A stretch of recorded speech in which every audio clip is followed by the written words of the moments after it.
ইসরায়েলের সাম্প্রতিক আগ্রাসনের সময় সাহসী ও ন্যায়সঙ্গত অবস্থান নেয়ার জন্য পাকিস্তানের সেনাপ্রধান ফিল্ড মার্শাল আসিম মুনিরকে ফোন করে ধন্যবাদ জানিয়েছেন ইরানের সেনাপ্রধান major general Abdur Rahim Musavi. রোববার অনুষ্ঠিত এই ফোনালাপের তথ্য জানিয়েছে ইরানের রাষ্ট্রীয় সংবাদ মাধ্যম প্রেস টিভি ও মেহের নিউজ।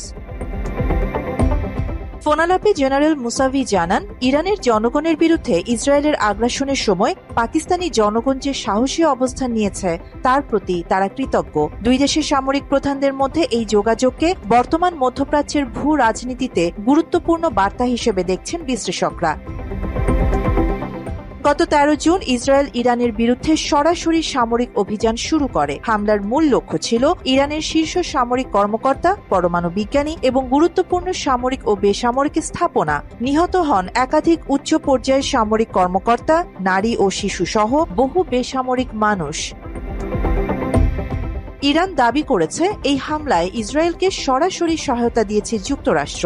ইরানের সেনাপ্রধান বলেন, যুক্তরাষ্ট্রের নেতৃত্বাধীন ট্রাম্প প্রশাসন ইরানের উপর হামলায় ইসরায়েলকে সহযোগিতায় কোনো ঘাটতি রাখেনি। এমনকি ইরানের 3টি বেসামরিক পারমাণবিক স্থাপনা ইস্পাহান, নাতানজ এবং ফোর্দোতেও হামলা চালানো হয়, যেগুলো আন্তর্জাতিক পরমাণু শক্তি সংস্থার পর্যবেক্ষণে পরিচালিত হচ্ছিল।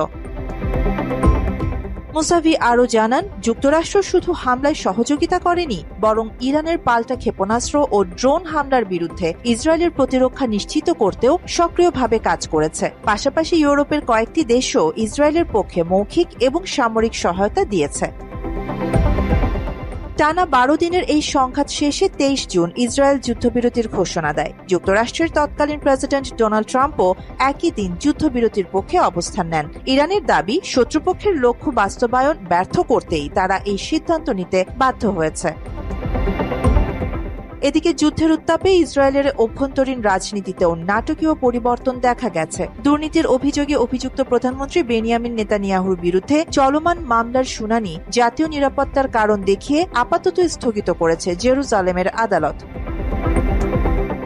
এর আগে নেতানিয়াহুর আইনজীবীরা আদালতে আবেদন জানিয়েছিলেন, ইরানের সঙ্গে যুদ্ধ পরিস্থিতিতে তিনি ব্যস্ত থাকায় শুনানি পিছিয়ে দেওয়া প্রয়োজন। আদালত প্রথমে সেই আবেদন প্রত্যাখ্যান করলেও রোববার শুনানি স্থগিতের সিদ্ধান্ত দেয়।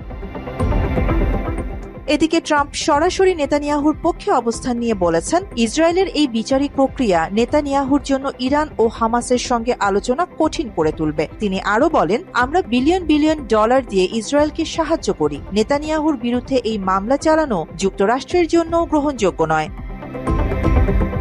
2019 সালে নেতানিয়াহুর বিরুদ্ধে ঘুষ, প্রতারণা ও বিশ্বাসভঙ্গের অভিযোগ আনা হয়। তিনি বরাবরই অভিযোগ অস্বীকার করে আসছেন। 2020 সালে তার বিরুদ্ধে 3টি ফৌজদারি মামলায় বিচার শুরু হয়।